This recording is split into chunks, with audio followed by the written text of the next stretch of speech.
পানিহাটির বিধায়িকা রত্না দেবনাথ বলছে মীনাক্ষী কলতান দাশগুপ্ত কৌটো নাড়াতে গেছিল আমার মেয়ের নাম করে। আমি তো বলিনি, আমার মেয়ের ব্যাপার আমি বুঝে নেব, বুঝতে পারলেন? বলছে পানিহাটির বিধায়িকা রত্না দেবনাথ মানে ওরফে তিলোত্তমার মা। বুঝে নিয়েছিলেন তো?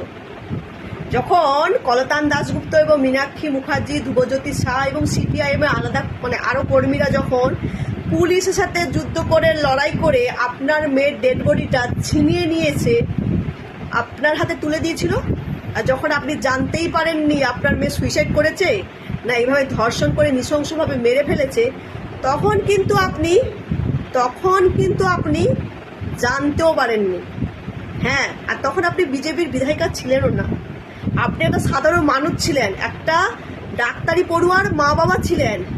আপনার খবর দেওয়া হয়েছিল আপনার মেয়ে সুইসাইড করেছে এবং আপনার মেয়ের ডেড বডিটা দেখতে দেওয়া হয়নি, আপনাকে বসিয়ে রেখে পুলিশ নিয়ে চলে যাচ্ছিল পোড়াতে। আর তখন বুদ্ধদেব ভট্টাচার্য তার মানে সৎকার ছেড়ে দিয়ে বুদ্ধদেব ভট্টাচার্য মারা গেছিল, তারা সেই জায়গা থেকে বেরিয়েছে।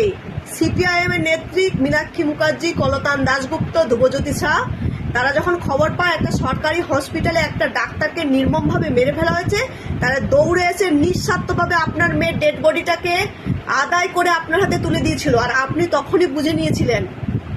আপনাকে দেখলে না মির্জাফর, মানে বাংলার মুর্শিদাবাদে মির্জাফর আছে, সে যদি বেঁচে থাকতো আপনাকে দেখলে সে লজ্জা পেয়ে যেত, আপনার বেইমানি দেখলে, বুঝতে পারলেন?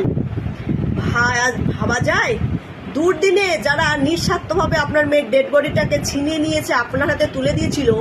আরে ভাই, আজকের দিনে আপনি যে বিধায়িকা হয়েছেন সেটা ওই মীনাক্ষী কলতান দাশগুপ্তের জন্য, ওদের দয়াতে হয়েছেন। কত মানুষ কত জায়গায় মরে যায়, কত মানুষকে মেরে ফেলা হয়, কেউ জানতে পারে? আজকে ওরা দুনিয়ার মানুষের কাছে তুলে ধরেছিল আপনার মেয়ের ডেড বডিটাকে নিয়ে। সারা দুনিয়ার মানুষ রাস্তায় নেমেছিল, আন্দোলন করেছিল, আমিও নেমেছিলাম। বিদেশে পর্যন্ত আপনার মেয়েকে নিয়ে আন্দোলন হয়েছিল।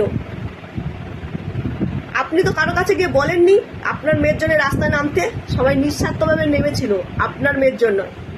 আর তাই আপনার মেয়ের সিম্প্যাথি দেখিয়ে বিজেপিতে দাঁড়িয়ে আজকে বিজেপির বিধায়িকা হয়ে যারা আপনাকে দুদিনে যারা আপনার পাশে দাঁড়ালো, যারা আপনার এত বড় উপকার করলো, আপনার মেয়ের ডেড বডি ছিনিয়ে নিয়ে এসে আপনার হাতে তুলে দিল, তাদের নামে এরকম নোংরা কথা বলছেন? এতটা অকৃতজ্ঞ আপনি বিধায়িকার পর কি করছেন সেটা কেউ দেখতে যাচ্ছে না। কত জনসাধারণের জন্য কাজ করেছেন, সে ঠাকুর বাক্সে পনাই বাক্স বাড়িতে আনলেন, কি কত জায়গায় রেপ হয়ে গেছে, ধর্ষণ হয়ে গেছে, কত জনের জন্য আপনি পাশে দাঁড়িয়েছেন, কত জনের জন্য নেমেছেন।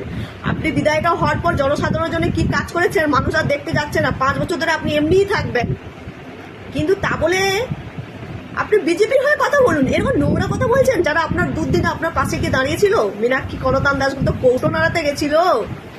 মাথায় রাখবেন, ক্ষমতা চিরস্থায়ী নয়, আর উপকারীর উপকার ভুলতে নেই, তার হিসেব কিন্তু ভগবান করছে। আপনার মেয়েও ওপর থেকে দেখছে আপনার কর্মকাণ্ড, আপনি যে কি কাজ করছেন আর কি বলছেন সেটা আপনার মেয়েও দেখছে। সবই ওপরওয়ালার হাতে, ক্ষমতা চিরস্থায়ী থাকে না। আর এই যে অহংকার, এই যে অকৃতজ্ঞতা, এর জবাব কিন্তু সাধারণ মানুষ দেবে। সবই কিন্তু সাধারণ মানুষ দেখছে।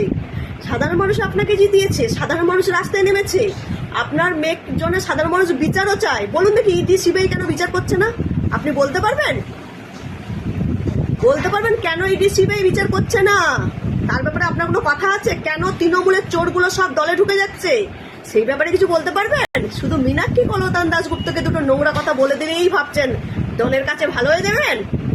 সত্যি মানে পরের বারে এমএলএ টিকিটটা যাতে পেতে পারেন সেই চেষ্টা করছেন, কিছু বলার নেই।